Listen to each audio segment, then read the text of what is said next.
Il n'y a pas d'odeur avec ces aquariums là? Parce que quand j'étais petit, je me rappelle, mon frère il avait un poisson rouge, c'est une infection.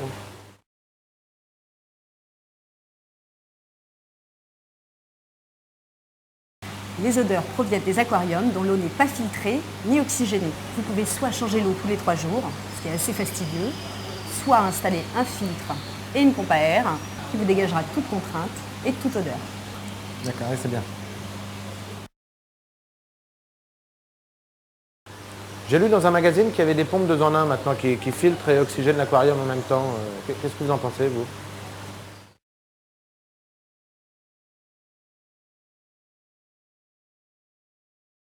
C'est bien pour une économie de place.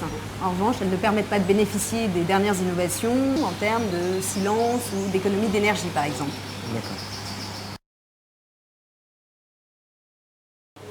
Le problème avec les scalaires, c'est leur couleur. Ils ont des formes très élégantes, mais leur couleur...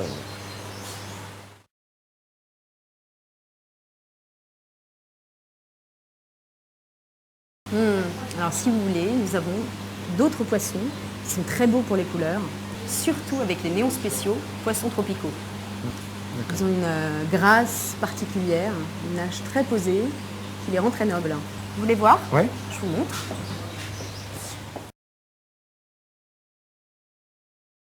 C'est gentil avec les enfants, cette race-là.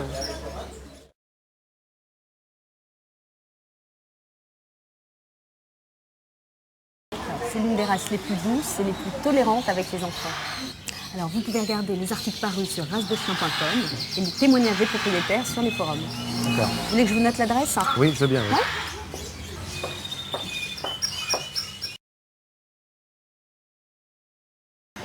Et cette race-là, ça consomme pas trop en viande?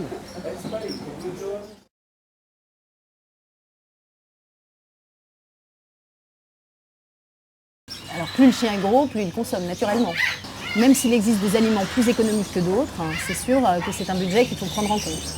Alors, au global, il est parfois plus intéressant d'acheter un chien plus petit, même plus cher, et qui vous fasse plaisir, plutôt qu'un chien plus gros, même moins cher. Vous y retrouverez vite. Et les chiens, c'est quand même plus embarrassant qu'un chat, non? Faut le sortir tous les jours.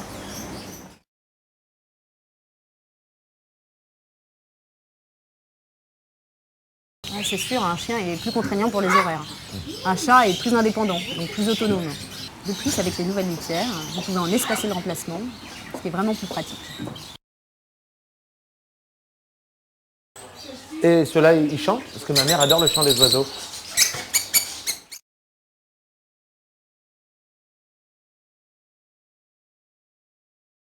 Alors oui, ceux-là chantent un peu.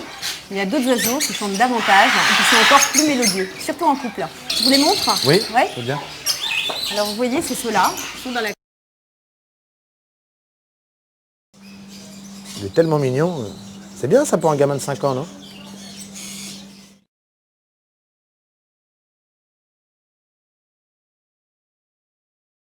Ouais, à cet âge-là, c'est ça qui leur fait le plus plaisir en général.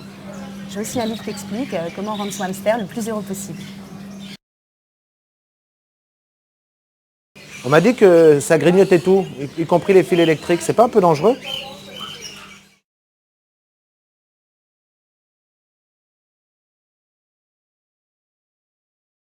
Les cochons d'Inde préfèrent davantage leurs graines aux fils électriques. S'il est bien nourri, il n'a pas de raison de s'y attaquer. De plus, moi je vous conseille de le laisser dans sa cage pour sa propre sécurité, parce qu'il y a des risques qu'il se fasse écraser. Ah bon, Ouais. d'accord. Nous avons d'ailleurs des cages avec une grande ouverture sur le dessus, qui permet à votre enfant de jouer avec sans le sortir. Ah ouais, c'est bien ça. Bah, c'est très bien.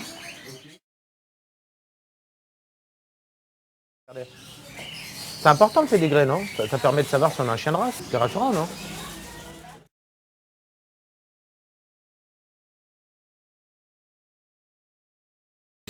C'est juste. Nous ne travaillons qu'avec des éleveurs de pure race.